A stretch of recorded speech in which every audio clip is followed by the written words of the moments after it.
السلام عليكم فلذات أكبادي الأعزاء، الله يحفظكم، الله يعطيكم حتى يرضيكم يا ربي آمين. زمان قال لك واحد المثل: الوفي ما يحافي. دابا ولينا نشوفوهم حافيين ويجريو لينا في اليوتيوب. اما كاين غا كلاكشيني كاكشيكش اخوتي كلاشيني الكلاشيك. اما كاين غا السبان والقذف بعضياتهم. عباد الله ولينا نشوفوا العائلات على قبل المشاهدات والادسنسات. ولينا نشوفوهم ناتفين مع بعضياتهم. ربيش هادشي اللي واقع في اليوتيوب المغربي. امتى غيتدخل المجتمع المدني والجمعيات يكفيو علينا هاد الوباء اللي ولا تيطلينا في هاد المواقع التواصل اللي ولينا تنشوفو بطبيعة الحال السب والقذف والمعاطية من العائلة اللي تيشوهوا لينا بطبيعة الحال بالصورة نتاع الأسرة المغربية اللي الحمد لله معروفة بالتكافل الأسري بطبيعة الحال، وكذلك صلة الرحم والاحترام ونحترموا الكبير ونرحموا الصغير. ولكن هادشي اللي تنشوفو مع هاد العائلات راه زاد على حدو بطبيعة الحال. ما كاين غنشق قناة ونوض عاير في العائلة ديالك، ولا عاير في النساب ديالك، ولا عاير في راجلك، وآتني بالمشاهدات وآتني بالأدسنس اللي أولا لبسوا عليا. ودعيناكم الله الوحيد الأحد أخوتي هو ياخذ فيهم الحق بطبيعة الحال. وتندخل كاع اليوتيوبر حباب قلبي واليوتيوب تاع العالم تلقاه هاني. كل واحد داير المحتوى ديالو على قد المشاهدات اللي عنده كثيره، اللي عنده متوسطه، اللي عنده ما كاينه كاع. المهم كلشي هاني الا حنا وين على قبل المشاهدات ترى ما عرفوش يديروا حباب قلبي. اليوم غادي نهضروا على الأسرة تاع المستوى اللي بطبيعة الحال شفنا هاد الأسرة هادي لاش تعرضات من طرف بنت عنهن. هي خوتي بنت عنهن، الناس اللي مبهجينها على المتتبعين ديالهم. من بعد ما وقعت واحد المشكلة معاهم ومع بنت عنهن، اش غادي نقول لكم؟ خرجت بنت عنهن ما خلات فيهم غير اللي نسات. اش غادي نقول لكم؟ اسباتهم من القاف حتى القاف. اشنو المشكله؟ نذكروا خوتي مع بعضياتنا ان الذكرى تنفع المؤمن.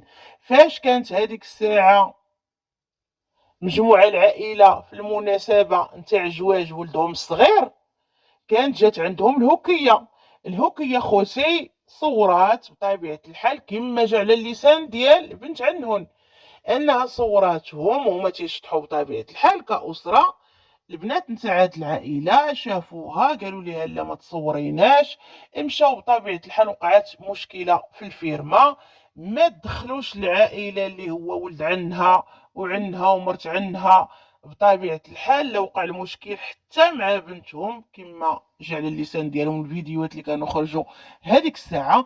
مشاو هما قدموا شكاية بهاد الهوكية بلا راه ما خصهاش تمشي، وهي مسجلاهم كفيديوهات عندها في التليفون ديالها. داكشي خصو يتمسح، من حقهم، خافوا على روسهم بطبيعة الحال. بنادم احباب قلبي راه ما تنعرفوش شنو في النية ديالو ولا شنو في العقل ديالو. اللي بقى في بنت العن انها مول المستوى اللي هو بطبيعة الحال ولد عنها مول القناة ما وقفش معاها، ما جابش لها حقها، بل بالعكس طردوها كما قالت هي من الفيرما. وهذا الشيء ما تقبلاتوش على راسها وعلى كرامتها وبقى فيها الحال منهم. وكذلك هذيك الساعة خرجت حتى قالت ان حتى بنت عنها حتى هي طردت معاها بطبيعة الحال. ولكن مشاو العائلة وتسامحوا مع بعضياتهم مع بنتهم. راه شفناها في المناسبة الأخرى نتاع أسبوع خوها، شفناها مع خوها وفرحانة بطبيعة الحال مع خوها كأخت فرحانة لخوها. المهم هادشي كلشي تنقول لك يا بنت العن، انا اللي بطبيعة الحال ما دارش بقيمتي وما دارش راه بيناتنا واحد صلة الرحيم وقف معايا وقف مع الغريب، ما عندي ما ندير به. غادي نمشي وغادي نقول له ما عمرك كنتي في حياتي ولا أبالي. ما غاديش نخرج ونبقى نعاود في الأسرار ونسب. وبطبيعة الحال الوقت اللي كان عندك الحق نتيا انهم داروا معك تصرف، ولا هما عندهم الحق انك انت درتي معاهم بزاف نتاع التصرفات. اشنا هما التصرفات؟ هي انك جبتي في السيره ديالهم، عايرتي العند ديالك ما خليتي فيه غير اللي نسيتي، عايرتي مرت العند ديالك ما خليتي فيها غير اللي نسات، كذلك اللي تتعيطي لهم شويه مالي المستوى، بافظع الكلمات جبتي مرت عنك. كذلك ولاد عمك ما سلكوش منك، عايرتيهم كاملين. تصوري انك حتى هذيك الساعه مرت ولد عنك كانت حامله وما رحمتوهاش وخارجين القنوات اللي معاك، وبطبيعه الحال تقول في واحد الكلام اللي شتت الاسر، وانتوما لا تبالوا، تيهمكم غير المشاهدات والانتقام من هاد العائله. فحشومه وعيب انني انا نكون من واحد الاسره ونكون عارفه عليهم الصحيح والغلط، ولا واش داكشي اللي قلتي بصح ولا ماشي بصح، ونخرج انا ونفضح في العائله ديالي. فانا تنفضح غير في راسي، فانا تنصغر غير في راسي بطبيعه الحال، حيت كيف تنقولوا بنادم ما يفضحش حتى الغريب مثل القريب. فهنا انت صغرتي براسك، حيت ما يمكنش انا غادي نخرج ونطلع على عائلتي في فيديوهات ولايفات ونسب فيهم، ومشيتي واخطر من ذلك مشيتي حتى الخواتات مرت عنك، حتى هما ما خليتيهمش في حالهم وما خليتي ما قلتي فيهم، وحده كاع راه تجرأتوا عليها بزاف، وكنتوا هاد الاسره هادي غادي تشتوها، دخلتوا ولد العام، دخلتوا كذلك الاخت نتاع مرت العم ديالك. فحشومه وعيب نقولوا واحد الكلام اللي مشين واللي يشتت الاسر، واللي بطبيعه الحال كيف تنقولوا يطيح الرواح، وفي الاخر نطلعوا نديروا روسنا ابرياء وحنا اللي مظلومين. فين الظلم؟ شكون اللي ظلم؟ ظلمت هاد العائله اللي تتقولي لها انت مولات المستوى، ظلمت العائله الاخرى اللي بطبيعه الحال اقارب ديال مرت عمك، ولكن انت الحبيبه راه غا مشكل وقالوا لك كاع سيري في حالاتك من دارنا صافي. يعني ما هضروا لا في العرض ديالك، ما جبدوش هادشي اللي انتي جبدتي عليهم وقلتي فيهم. فشكون اللي خصو يبقى فيه الحال؟ واش بنادم احباب قلبي يبغي يشتت الاسر وما يخلي ما يقول فيهم ويدير راسو ضحيه؟ اي ولا ماشي حتى لهاد الدرجه. ولا الضحيه راه الحبيبه اللي تيكون مسكين لطيف ظريف، ما جاب الناس، ما هضر في اعراض الناس، بطبيعه الحال ما قاذف محصنات، وجا عليه الاخر هو اللي خصو يكون يقول انا ضحيه. ولكن هو اللي الناس ضحيه بلسانه في الاخر يمثل على الناس انا مسكين انا مسكين. اي ولا المهم عاوتاني عادت بيناتهم المشاكل، ولكن اخطر من الاول. علاش؟ حيت اللي مبهجها على المتتبعين ديالو ناض دار واحد القناه اللي كانت عنده شحال هادي كانت عند مراته، وجددها بطبيعه الحال دابا انه قال غادي حتى هو يبقى يتعاطى فيها، وحتى هو غادي يبقى يقول في الطرف الاخر كما الطرف الاخر كان يقول فيه. وقال لك عيا ما يسكت وعيا ما يتلقى الهجوم من هاد الطرف اللي هي بنت العن، وكذلك القنوات اللي معاها بالسب والشتم في والديه. شكون فينا عباد الله كونوا حقانيين؟ شكون فينا اللي تيبغي والديه يتسبوا وناس كبار عباد الله ويتسبوا بافظع الكلمات؟ راه حشومه وعيب، راه كان عليك تحترمي على الاقل عمك تحترمي. ولكن هادشي ما شفناش، احنا شفنا غير المشاهدات غدا تطلع بالسب والقذف في هاد الناس. صافي هادشي اللي شفنا. هما ما عندهمش الحق يردوا على راسهم، ما عندهمش الحق حتى هما يخرجوا ويهضروا، لا. ايوا غير شافوا مول المستوى دار قناه وغادي يرد حتى هو وغيبدا يتعاطى معاهم. واش غادي نقول لكم؟ بنت العم ناضت ما ثلاث جلسات وعاوتاني بالسب والقذف فيه، وعاوتاني حباب قلبي القنوات حتى هما ناضوا قال لكم ما عجبهمش الحال. ياك مسكينين نتوما دخلوا الادسنس على هاد العائله وسبوا فيهم وقولوا عندنا اسرارهم وجاونا اسراركم ولا حنا غادي نفضحوكم ياكم. وهما فاش ينوضوا يردوا على راسهم لا، هما داروا العيبه وحشومه وعيب انهم يردوا عليكم، وانتوما ماشي حشومه وعيب انكم تجبدوا في الاسرار ديالهم وتجبدوا في الاعراض ديالهم وتبغيو تشتوا هاد الاسره على قدها. كاينه ولا لا؟ قولوا لي. المهم احباب قلبي ناضموا المستوى وقال راه غير هاد العيد هذا راه مشى العم ديالي اللي هو مسكين شويه مريض، في النفسيه ديالو، راه مشى وشدوه، ما تلاوش بغاو يردوه لينا وبغا يديروه محتوى وكذا. وكذلك راه مستغلين هذيك الدار كما جعل لسانهم المستوى بيناتكم اخويا. المهم راه مستغلين هذيك الدار، والبيت ديالو بغا زعما يقادوه ليه قالوا، ولكن هما تيقادوه في واحد البيت اخر. والعم ديالي كنا بغينا نجوجو، شحال من مره مشينا خطبنا ليه، ما مره ما جوج، ولكن تيمشيو من ورانا وتيقولوا لهادوك العيالات زعما اللي بغينا نجوجو، وحده فيهم العم ديالي راه مريض نفسي وراه غادي يوقع لكم كذا وكذا، خافوا على روسكم. على قبل على قبل باش تبقى لهم الدار بطبيعه الحال التحتانيه باش يستغلوها ويكريوها.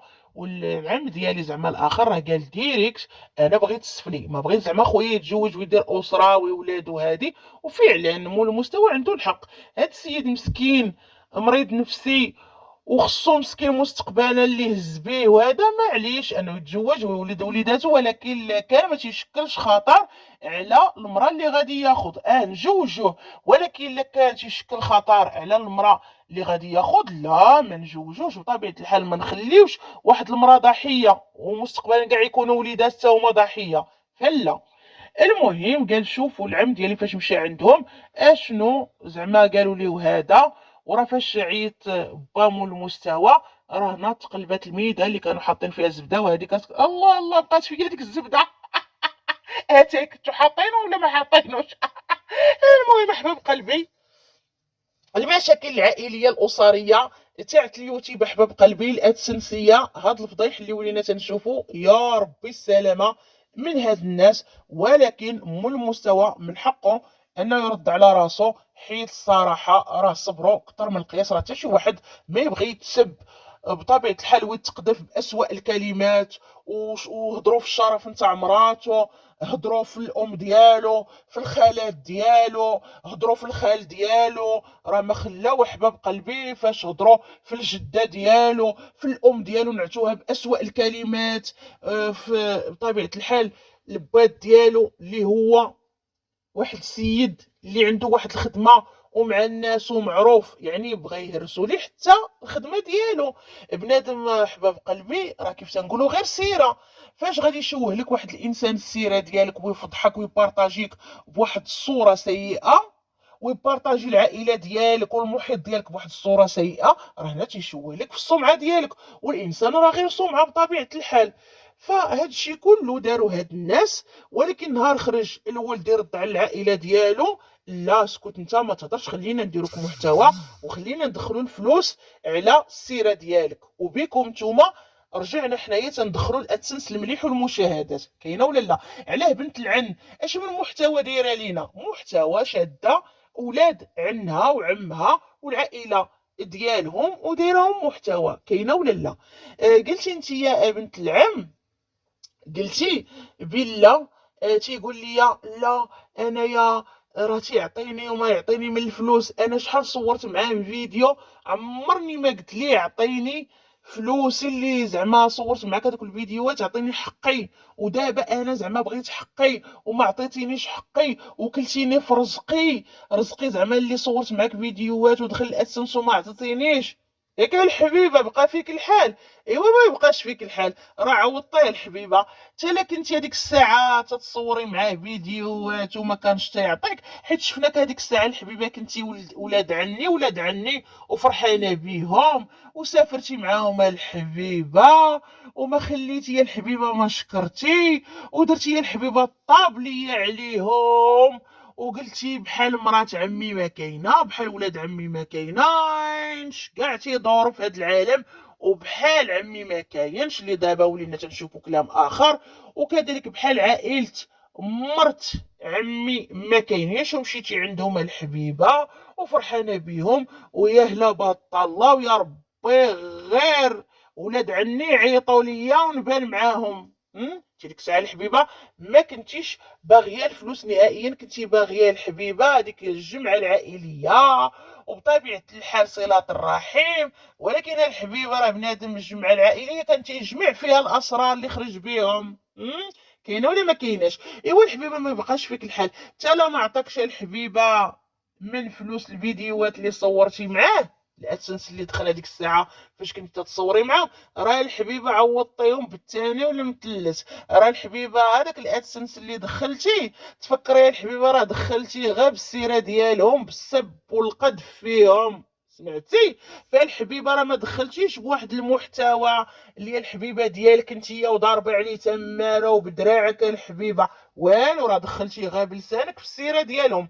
الفيديو اللي درتي واللايف اللي درتي عليهم طلع المشاهده، يعني هذاك الادسنس اللي دخلتي فالفضل تيرجع ليهم الحبيبه. لا داعي الحبيبه تبقاي تقولي لنا ما عطاونيش فلوس التصوير اللي صورت معاهم في الفيديوهات. هانتي الحبيبه دخلتي وكثر من اللي كان غادي يعطيوك، فهمتيني؟ راه دخلتي الحبيبه الفلوس الملايين كثر من اللي كانوا غادي يعطيوك وبيهم الحبيبه، حيت كون كان ما هضرتيش عليهم وما جبدتيهمش وما شوهتيهمش عبر مواقع التواصل لحد هاد الساعه، راه ما كانش الحبيبه المشاهدات غيكونوا عندك بهاد الدرجه هادي، ولا كان الحبيبه الادسنس غادي يدخل عندك الحبيبه وغتولي مولات الادسنس المليح، سمعتيني؟ ودي الصراحه ما تقلقش مني الحبيبه، الا كنتي تتبغي الصراحه وتتحلفي والله تنقول الصراحه، وحتى انا الحبيبه والله تنحلف والله الا تنقول غير الصراحه والواقع اللي باين لينا في المواقع.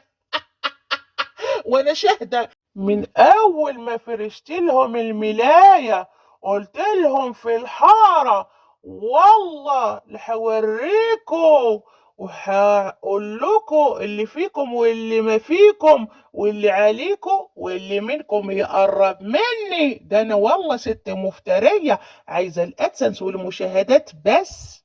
سيرون على الشيطان، بارك علينا من هذا الشيء، من هاد المحتوى اللي تيشوه بالأسرة المغربية تاع المعاطية.